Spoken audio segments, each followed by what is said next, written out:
Oh, crap. So full time in Houston between Brazil and Japan, 2-1. It finished. The 5 times winners on the ropes. They came roaring back in the second half to win. Crazy scenes at the watch party in Orlando. Seleção going through to the round of 16 thanks to that last-minute goal from substitute and Arsenal player Gabriel Martinelli. Will they be celebrating like that after the next game? They play Ivory Coast or Norway in the round of 16. It's Adam Hunt here in the Golazo Network studio. Marcelo Balboa, Nigel Reo-Coker and Troy Deeney. Troy, it wasn't a vintage Brazil performance considering the high level they've set down their history, but we have to pay credit to them. They did the job in the second half, didn't they? Came right back into the game. Absolutely, and I think for this team and possibly for the next 4 or 5 years, we have to put the old history of what Brazil have to one side because they play a different brand of football. It's very pragmatic.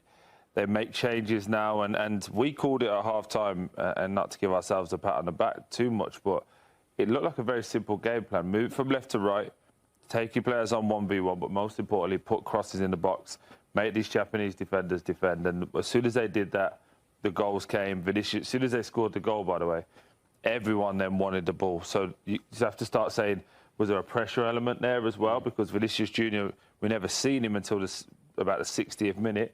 And as soon as we see him, he's nutmegging, he's going because he's trying to get the crowd up now because it's 1-1 and he feels he can be the hero. Ultimately, ended up being Martinelli. But it was a good game. Thought Japan held themselves well, and they'll be thinking, this will be the World Cup of what if for Japan. What if our players weren't injured and were fully fit? What if we was able to really have a strong depth squad to take this Brazil side on? Because Brazil looked average for today for a large parts of it. I think, Nigel, Brazil knew that Japan were going to play quite defensive in the second half. In the end, that proved to be the way. They were going to try and hold on to a 1-0 win all the way through to the end. And Brazil ultimately, especially once they got the first goal, were able to find those gaps in the second half that they couldn't in the first half. Yeah, it's just to really add to what Troy said. He's right. They played with a lot more confidence in the second half. But from a nation like Brazil, that same confidence is what they should have started with in the first half. And you do wonder if there's an element of pressure now starting to build up and really are these players embracing the pressure or starting to really feel the pressure? Because the confidence they played with the second half is what we expect from Brazil in every single game, regardless of the opponents. But you don't want to take nothing away from Japan. I think Japan were fantastic in what they did. I don't question their approach. I think their approach was great because they're playing to the strengths that they have of the players that they have available. And if this was a Japan side with Matoma available and Endo available, I would say that just to the performance we saw from Brazil, I would have favoured Japan to go through if they had those quality players available. And for Japan now to make that kick to that next step, they need a few more Matomas, a few more players in the attacking sense that can take that game to the next level and get that goal and that real super threat, because that's all they were lacking. Brazil grew in confidence. They started to grind them down. They moved the ball quicker. They were doing the switch of play quicker and putting a lot more crosses in the box and creating chaos. And as much as you want to be defensively organised, you don't want to defend for 90 minutes. I don't care how good a defender you are. You do not want to defend for 90 minutes. There's times in the game where you want to rest with the ball. You're going to want to be brave on the ball and play and you know, slow it down a bit. It's not fun to defend for 90 minutes, no matter what level you play at. Cello, how close to, considering the squad they've got and the players they have on the pitch and then on the subs, how close to the top level was this for Brazil? You're still a long way off? No, listen, I think every team, when you get to this point, they feel the pressure. Okay, no matter who you are, you have that pressure. Brazil has the pressure to win the World Cup. And so they came out a little nervous. They came out a little tentative, which is normal in a game like this. But I would think they're pretty close to putting their best team out. I mean, the second half, to me, is a team that needs to start. That team came out with energy. They came out with movement. And that's what you want to see from Brazil. The first half of Brazil was almost like feeling, you know, the Japanese out, just trying to see what's going on. They got the goal scored against them. And the second half, I feel like we saw Brazil. A little bit more movement, Vinny going at people one-on-one. They, you know, Martinelli with a great, he's in position, he's in between the center back and the wing back to get the final goal. So I looked at this and I thought this was probably the best 45 minutes I've seen Brazil in this World Cup. OK, let's get some more insight from Brazil perspective. Speak to former Brazil midfielder Lucas Leiva. Lucas, great to chat to you. As Cello was saying there, obviously the expectation from Brazil, they've done it 5 times before, is to win the World Cup. Did that fill you with positivity, that performance? Yes, well, the pressure is really high and everybody expect that. I think first half, I agree with you all, what you said. I think it was the ball, they didn't move the ball quick enough. They didn't cross the ball, and it was really difficult to break Japan defense. Second half, they came with a different approach, putting a lot of crosses in, and with Hendrick coming on and Martinelli later on, I think it gave something extra to Brazil, but you know, I'm really excited. I'm sorry, guys. We scored the last minute goal, and of course, you know, it's a lot of things to be done yet. You know, still to win the World Cup, but you know, I think second half it was great from Brazil. Didn't concede much, and moved the ball quicker. So and it was clear that they needed to put some more crosses. What about Japan? They've obviously had a good World Cup so far. I think they've captured the attention of a lot of people who didn't necessarily expect them to do that much. One of those dangerous dark horse teams. How frustrated will they be? They had this game. They scored the first goal. They were winning, and they've gone out in recent World Cups in this kind of fashion. They've never won a knockout game. How frustrated will their fans be? I think they're frustrated only because they have a good group, and if they had the 4 players, I think this team could have beat Brazil today. But I think you have to look at, just at the end, when Casemiro goes down, they pan out, and you see all the Japanese players with their hands on the knees. That's the kind of effort they had to give today, and they almost pulled it off. So I think they should be very proud of what they've done and what they did today. They dragged it up until the, 93rd minute, 94th minute. And again, you make a mistake defensively against a team. Trust me, we made a mistake in 94 against Brazil, and it cost us a 1-0.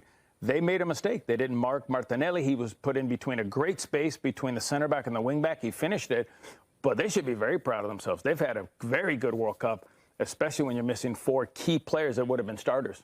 Now, did they get it wrong in the second half, being quite so defensive and just trying to sit on a 1-0 lead, or is that what you would have done if you were the man? I would have done the same thing. I don't think that I would have questioned them tactically, because obviously you still know the quality that you're facing in Brazil and the players that they have. I think it's a bit of both. You know, they're frustrated, yes, because they've been there before, and it's about making that next step. It's about the progression aspect of it. But at the same time, it's the reality of you're missing 4 of your best players, and you're talking about 2 of their most influential players in this squad right now. And for a game like this, and I know I've said it before, I don't want to sound like a broken record, but these are the type of games where you need a Matoma. Someone who's got that special thing about him in an attacking sense, who could make things happen for them, score goals, create goals. We know how much of a talented player he is. He would have been a difference maker. He would have still sown that seed of doubt or nervousness in that Brazilian defence, but they didn't have it. They played to the strengths of the players that they had available in that moment. So it's a bit of both. It's a bit of real frustration because we've been there before. We want to show progression. We want to show we can make it to that next step, and they came so close again. But then again, it's a reality check of as poor as Brazil is, they've still got those players. You talk about Martinelli, back foot control, right foot into that far corner. That's what good teams can do with you, even without putting a full 90 minutes performance. They've still got the individual players who can just put the game to bed. I think as well, Endo is a big miss, just because what they didn't have in the second half, and Nigel could talk to this a little bit, you need a midfielder that can control the tempo. So when the games get a little bit out of hand and it becomes a bit of a basketball match, so midfielder that goes, OK, I'll have it, lend it 1 or 2 times, take the sting out of the game. And then also on the flip side, there's a few times they hit on the counter-attack and it just didn't have that quality to then find the final pass. And sometimes that comes from a midfield on the edge of the box, wrapping one into the midfield and then into the forward, and say, look after it. But when you think back to that last goal, they actually turned the ball over themselves again. Right on the edge of the box. Right on the edge of the box, they turned it over. So for me, I think that, yes, Matoma is massive for them in terms of ball carrying and outlet, but also Endo, just having that little bit of calm in there. And these are guys that play at the top level in the Premier League. So, you know, this is slight progression. It won't feel like massive progression because remember, before the World Cup, they just beat England in a friendly, which I was at, and they were comfortable. They looked very good. And even I was saying, when I remember speaking to you, Nigel, when I came back, I was like, hey, these could be a dark horse. They're very impressive. There was a lot of feeling in Japan that this was finally the group that would break that duck of never winning a knockout match at a World Cup. We've got some great comments coming in. Do keep them coming in on YouTube. One a few ago that we just showed. We blame before the this one, goalkeeper. okay, well, we'll reflect on that in a second. But before this one, said that he feels that this is the most difficult team that Brazil are going to face all the way up until the semis. If you look at the rest of the draw, Cello, and this is, this has happened before to Japan, hasn't it? 2018. Losing to Belgium, I think, was a very late goal that got them there. They lost in penalties to Croatia in 2022, and now another late goal. Speaking to that comment, Cello, we've seen some of the other bigger nations. When you look at the round of 32 draw, they've got what you would say on paper is a fairly easy game. Brazil did not have an easy game here. Could that work in Brazil's favour? That they've actually had a test going into these later rounds. Would you rather play someone better at this stage? No, I think you want to keep building. Right. You know, I mean, you want to keep building through the World Cup. You don't want a Morocco, Holland. I mean, I wouldn't want that my first round game. You're playing, you know, I mean, you're playing Morocco if you're Holland. So, no, I think it's a good test for Brazil. I think they came through today. The second half, they showed a little bit more of who we want to see, more energy. I think that's what everybody's looking for, a little bit more creativity, more movement, everything you want. So I look at that, and I mean, those are tough teams. Bad Japan beats, lost to. That's tough when you look at Belgium, Croatia. You lose it, you're lucky in penalties. It's a crapshoot sometimes.